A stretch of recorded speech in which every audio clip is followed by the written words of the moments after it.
Welcome back, everybody, for our next presentation. I've got with me now again John Shegerian from ERI, Electronic Recyclers International, and he will talk about another interesting topic, hardware hacking, the overlooked cybercrime. And yeah, he told me beforehand that it's all about how data is stored right now on devices normally considered not really hackable, but yeah, there will be a lot of problems coming with that, especially through the coming digitalization, but John will tell you all about it. I'm not the expert, he is. Thank you, John, for tuning in from the US. Good morning to you and good evening or afternoon, whatever it is at your home. To our participants, thank you for being here. Have fun. Thank you so much, Felix. It's an honor and pleasure to be here today. It is morning in California, but wherever you're sitting around the world, it's really an honor to be speaking with all of you today, and I wish you all good health while we all still find our way through this very tough pandemic period. Today, we're going to be talking about hardware hacking, the overlooked cybercrime.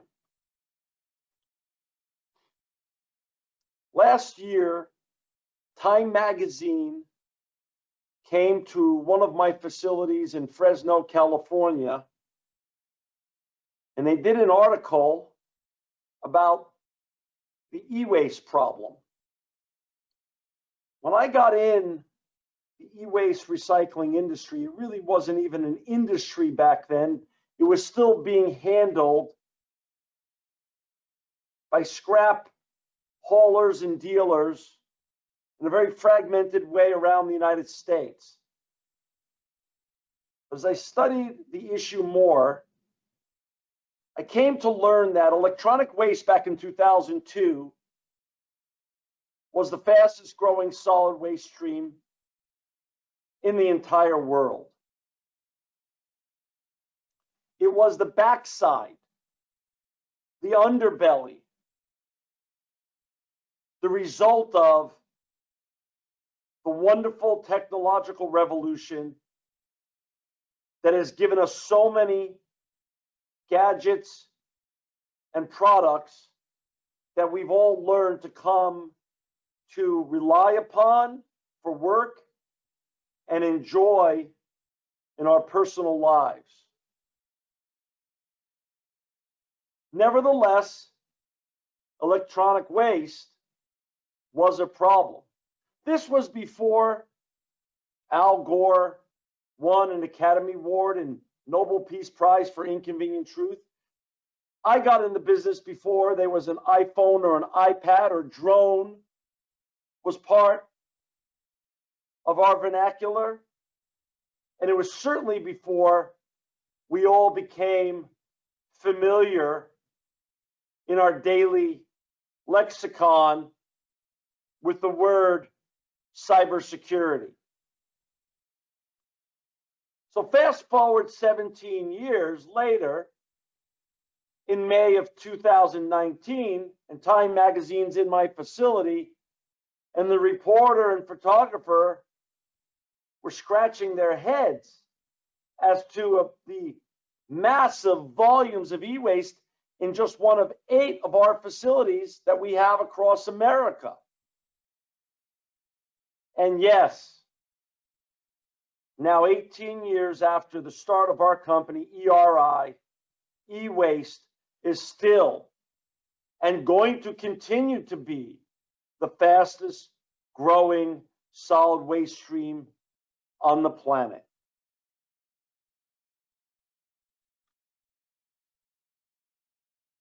Now I'm going to take you back about 3 years. I was at a cybersecurity conference in New York City, and I was on a panel with experts, mostly software cybersecurity experts. And the gentleman that was the moderator of the panel was a man named Robert Hackett. Nice young guy. And when I was called on during the panel to give my view of cybersecurity issues, it was quite different than the other panel members that day. They were talking about security and software and other threats that existed in the cybersecurity ecosystem. I talked about one item and one item only: the protection of our data and all the hardware and electronic gadgets that we've all come to rely upon and use, and how we've all become enamored with the wonderful unicorns that exist, like CyberStrike and Palantir. And yes, they're very important brands that do great work. But nobody to date in 2017 was talking about what happens to any misappropriated or discarded electronics that contain all our data if they get into the wrong hands. And so those provocative words, or then provocative words, created an opportunity. After the panel, the moderator handed me his business card and asked me to call him later in the week. He happened to be the lead journalist on cybersecurity issues for Fortune magazine. We had a conversation later in the week, and he said, "Let me talk to my editors about this, about the issues you raised on our panel of data and hardware." And about a week later, he called me back and he said, "My editors were very excited for me to write an article about the topic you raised." He goes, "They actually were shocked that they had never focused on this topic in Fortune magazine before.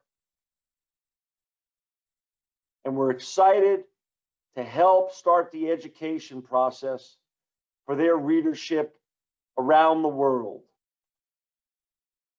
And we did a couple of interviews, and he wrote this very important article called "Dead But Not Forgotten." The subtitle is, "Like the earthworms on a forest floor, ERI fulfills an integral part of the food chain, paving the way for new generations of tech to germinate." And yes, that summed up what we do in terms of recycling electronics in a responsible way. Zero waste, zero landfill, zero emissions, making sure that none of our old electronics or the harmful materials inside of them make their way into our landfills, rivers, lakes, ground and water supply, ecosystem, plants, animals, and eventually human beings. Yes, we kept all this material above ground, recycled it responsibly, and all of the commodities go for beneficial reuse to smelters around the world, to be made into new products that we all enjoy all over again. So the recycling side of the story was wonderful. But the cybersecurity one was more ominous. And I'll save you from reading this article, but of course, anyone who wants to get a copy of it, it's online still. It's from September 15th, 2017, Fortune magazine. But if you only remember one thing today, and one thing only for my remarks and comments,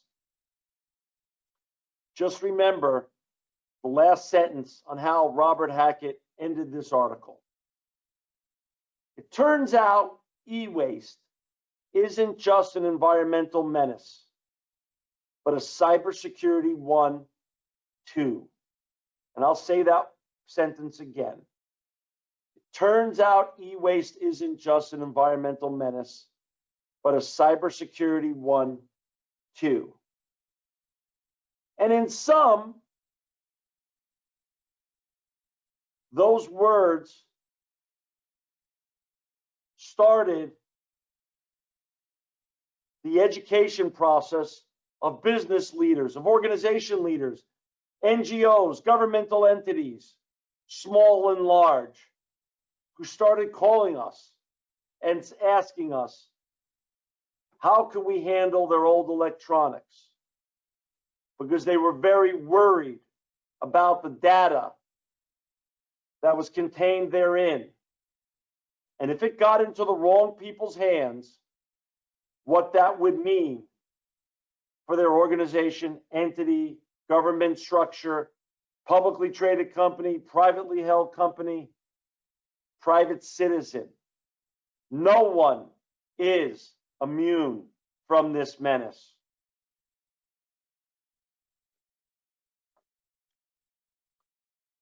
Here you see on your screen in front of you just some of the breach brands. This is a short list, but with brands that many of you know. United States Postal Service, Blue Cross Blue Shield, Dunkin' Donuts, NASA, Instagram, Reddit, Yahoo, LinkedIn, Marriott, Google. They're all here. And this is a small list of the really great brands that have had breaches. The numbers aren't perfect or clear, but let me just tell you this. More than 25% of cybercrimes that are happening to now are happening because of cyber criminals who have gotten their hands on your data because your data was contained in some form of old hardware device that wasn't destroyed responsibly under the right standards to make sure that that data was destroyed forever. With regards to data security laws, these are some of the laws that used to play the biggest role in responsible data destruction behavior over the last 10 to 15 years. HIPAA and HITAC. Everyone's familiar with those. FERPA, COPPA, FACTA, and FCRA. This is in the United States. There are ancillary laws like this for wherever you sit in the world. If you're in Germany or anywhere in the EU, prior to 2018, these type of laws governed data security in the United States and around the world. Cybercrimes that involve hardware data hacking affects everyone.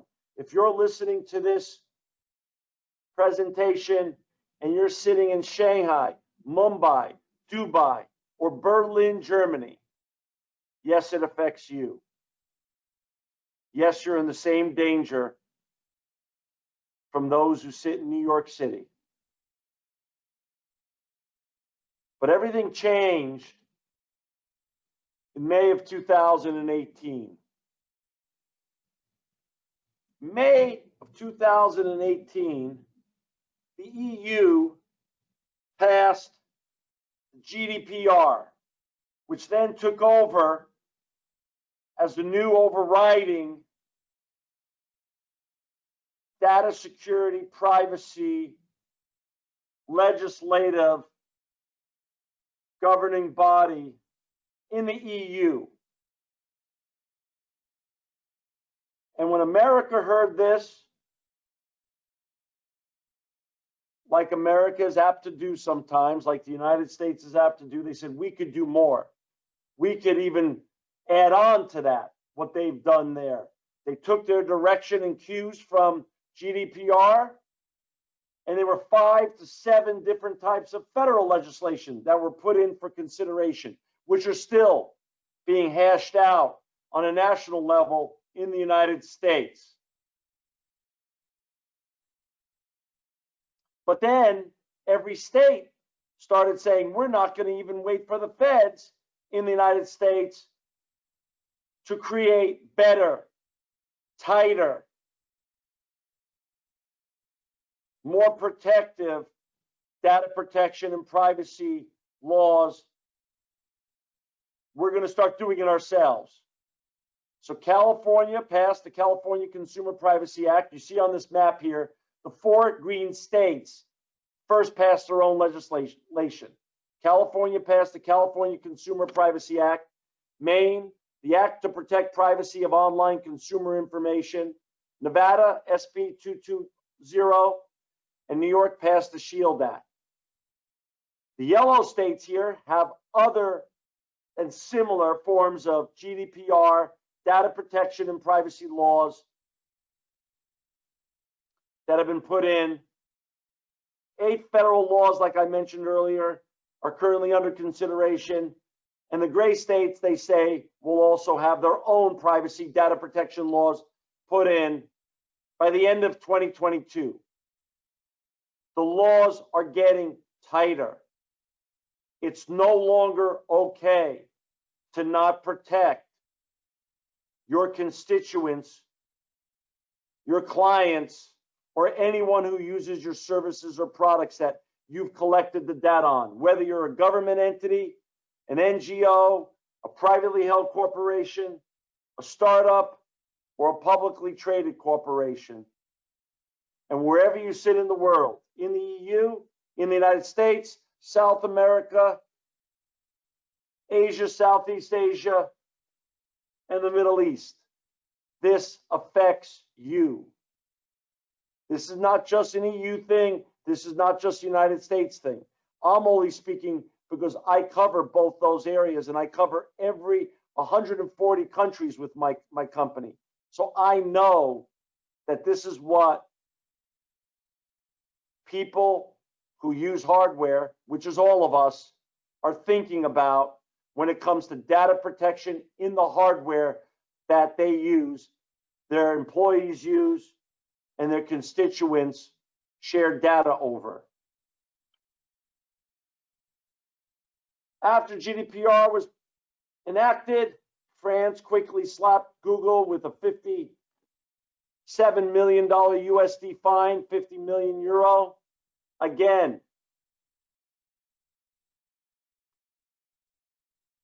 France's data privacy watchdog accused Google of lack of transparency and providing inadequate information and lack of valid consent.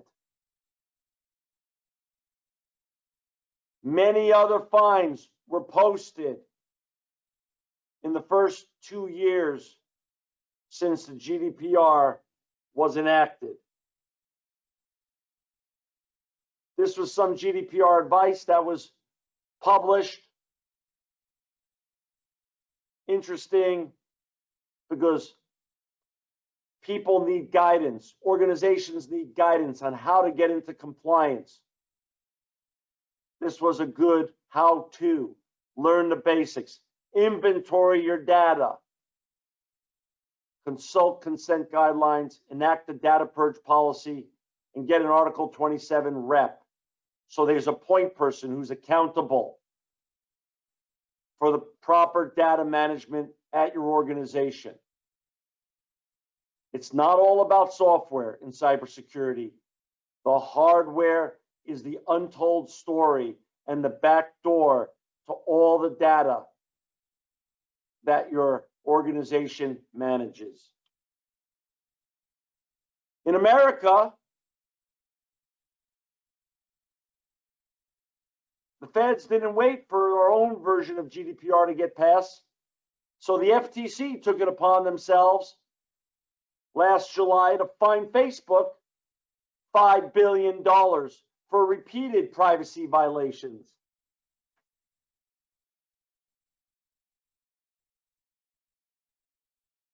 Think about that, $5 billion.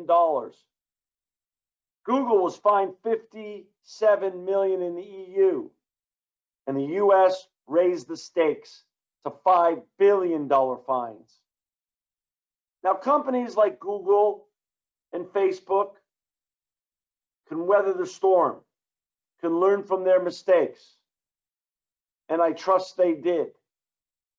Small companies, smaller companies, less profitable ventures,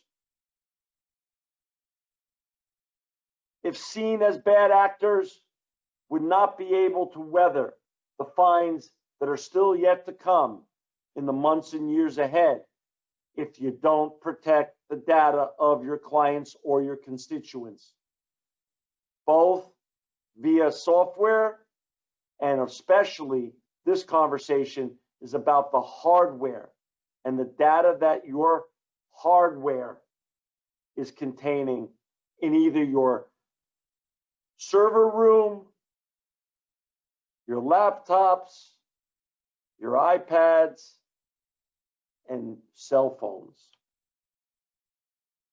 On top of that, you have the 4G to 5G decade that's upon us. And over the next decade, 4G to 5G is going to change just about everything. There's going to be a higher turnover of electronics switching over to this new 5G platform, more than when we went from black and white to color televisions or from analog to digital. The turnover in all hardware and electronics is going to be breathtaking in the decade ahead, from 2020 to 2030.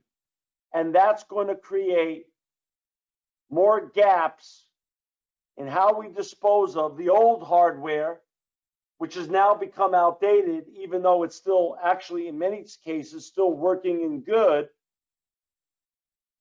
because of the connectivity issues of old hardware to the 5G networks. Again, they're calling it a hacker's paradise. The experts say the weak link in 5G security is likely to be the communication between devices connected to the internet. The turnover is also going to be the weak link, because when new electronics are being onboarded, sometimes that happens to the peril of nobody thinking about how to responsibly dispose of the old electronics, whether it's routers, servers, desktops, printers, copiers. There's more to think about because there's more electronics than ever before. And when I started ERI, there was no such thing as the Internet of Things. Now look at all these wonderful devices over the last decade that we've all come to know and love. The Ring doorbell, the Nest thermostat, the Amazon Echo, wearables that we all now wear on our wrists or our ring or around our neck. And appliances now have televisions and smart computers built into them to tell us when we need to buy a new bottle of milk. All of these devices need to be responsibly recycled, and the data that's contained therein needs to be destroyed.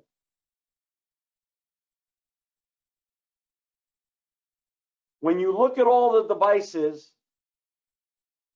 that are around us, it's really important to understand what's going on. Look, our devices control and have in them deleted files, bank account information. Recent files that we still use, our passwords, our credit card numbers, our social security numbers, our phone logs, our name and address book, where we've been recently, the grocery store, the gas station, our house, our office, and the local sporting event, our text messages, and what internet sites that we're browsing. Cybercrime is real. It not only attacks organizations and corporations and governmental entities, it also attacks people. So whether you're sitting in Stuttgart or Miami or Hong Kong, the dangers are the same for all of us. Cybercrime is the great democratizer, and we all are at risk unless we responsibly destroy the data that's in our old hardware. Cars have become computers on wheels. Yes, cars now can be hacked and driven to the wrong place or put the driver or passengers in peril. It's happened already. Look at all the information that your car is collecting on you when you get in a rental car, or you turn back your lease car, or turn back or sell your old car now. It has all your data in it, and you have to make sure that data is destroyed before the next user takes your old vehicle. If it gets into the wrong hands, bad things could happen. We never dreamed when we started ERI of servicing the car industry as a potential client. We now have 7 automobile companies as our clients at ERI because of this slide that you see in front of you now. 400,000, here's an article on 400,000 UK-based BMW customers hit by a massive data breach. This is from July of this year. This is not an old article. This is not a futuristic prediction. This is happening now.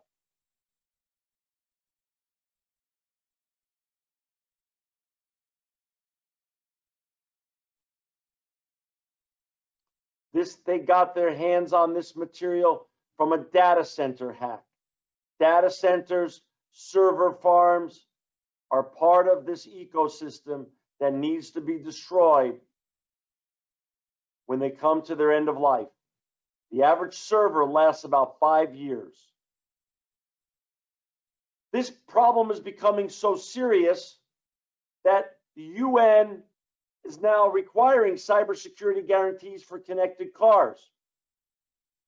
This is an article from July of 2020, 1 month ago. Manufacturers selling cars in jurisdictions including Japan, South Korea, and the EU will soon be required to secure connected vehicles against cyber attacks under new United Nations regulations. This was adopted by 53 countries.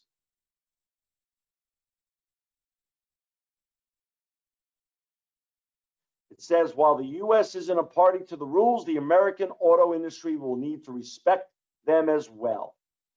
This affects all of us. Because of the COVID-19 crisis that we're all living under right now, work at home, work from home has become a trend that looks like it's here to stay. And with that, we've become targets for cyber criminals. What do I mean by that? Because it happened so fast back in February and March, and we moved from work at office to work at home without planning, because there was no time to plan. Many of us now work from our homes, and we use a combination of our business hardware to communicate and our personal hardware. And what does that mean? Our business information is being intermingled on our personal hardware, and our personal information is being intermingled with our business hardware. Well, who's giving the instructions to the work-at-home force in Italy, in France, in the UK, in Germany, in Chicago, in Beijing, how to dispose of their old hardware, whether it's personal or business, which now contains both personal and business data that, if gotten into the wrong hands, could negatively impact that employee and the organization they work for. This is a problem now that's arisen just from the COVID-19 crisis. So, the Department of Homeland Security in the United States has given new security guidances for telework, trying to increase protection, trying to educate entities that have their employees now working from home.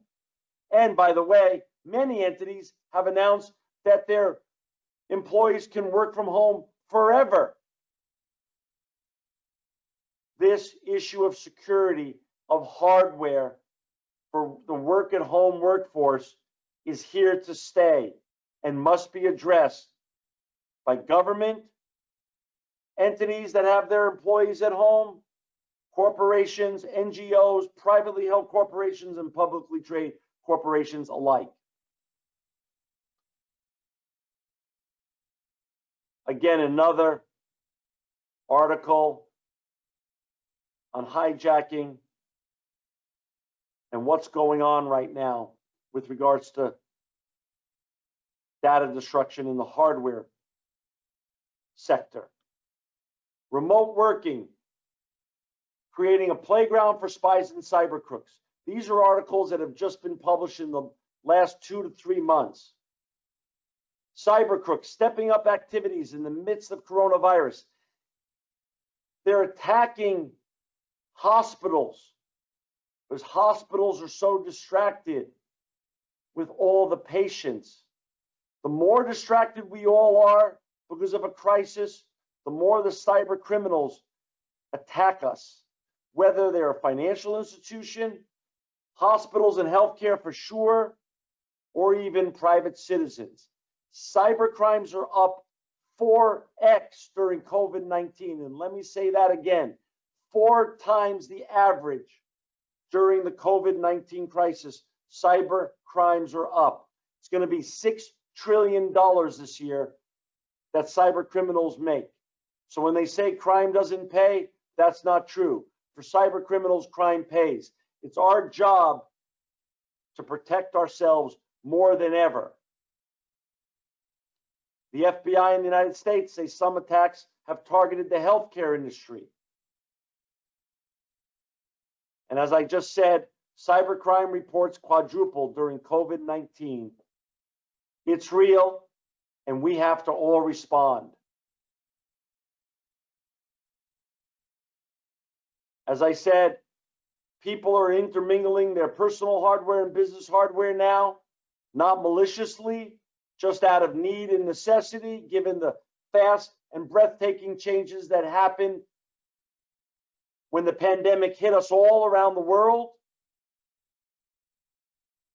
And they've created gaps in security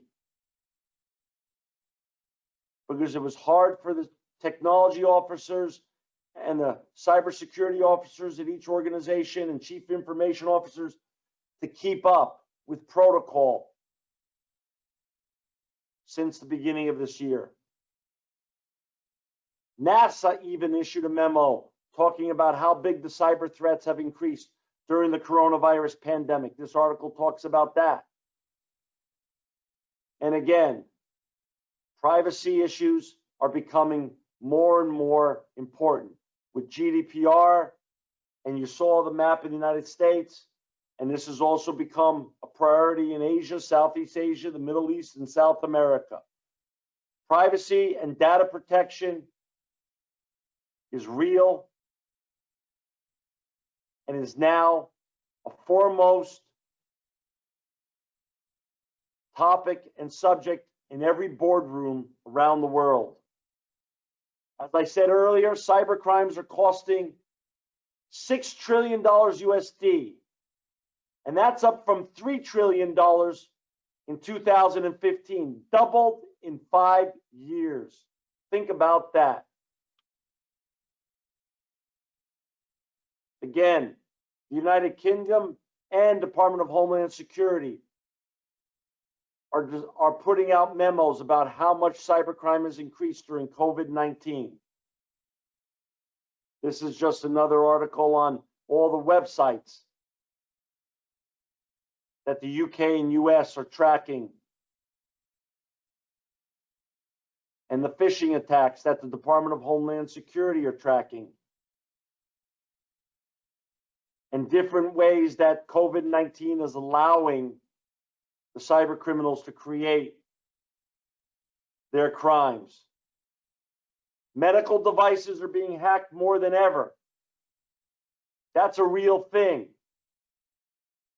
Hospitals and healthcare under more pressure because they're the most distracted during COVID-19. And therefore, they're being attacked more than any sector during the last 6 months. Hospitals and healthcare are being held ransom 2 ways. They're being made to pay ransomware, or they're being told they'll be shut down and leave their patients without health care if they don't pay the extorted ransoms. It's very serious. And as I said earlier, cybercrime is up 4x during COVID-19. And I'll run through these slides. Again, they just repeat the things that I've impressed upon all of you. One of the things that we came up with is a box program. We started this in 2012 for business to business, but now, since COVID-19, now people who are working from home in corporations or entities that have people working from home are now ordering our boxes by the thousands to now serve in a contactless way and be delivered by UPS to homes or businesses. They're filled up on their own time schedule, and they print a label, and again, without contact, without taking risks of getting COVID-19, they fill the boxes up and they email UPS, and UPS comes back and picks them up and brings it back to one of our facilities. This has been our most successful service during COVID-19 because it answers all the questions of recycling. It makes it convenient, it's contactless. All the data that's in the hardware that's transferred is destroyed, and all the electronics are responsibly recycled, so nothing gets into our ecosystem or environment. This is going to become also a very big opportunity in Europe, Asia, and around the world in the months and years to come.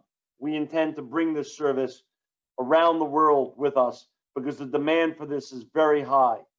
Responsible recycling, contactless, and easy to be done, right to your home door or your business door.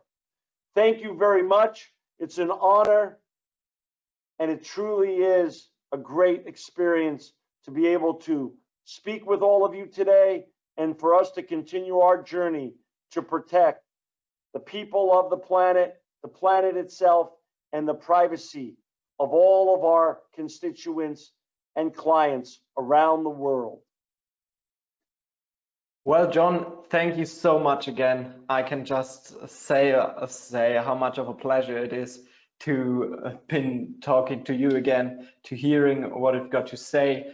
It's really nice how well informed you are on all these problems coming up in the next years and decades.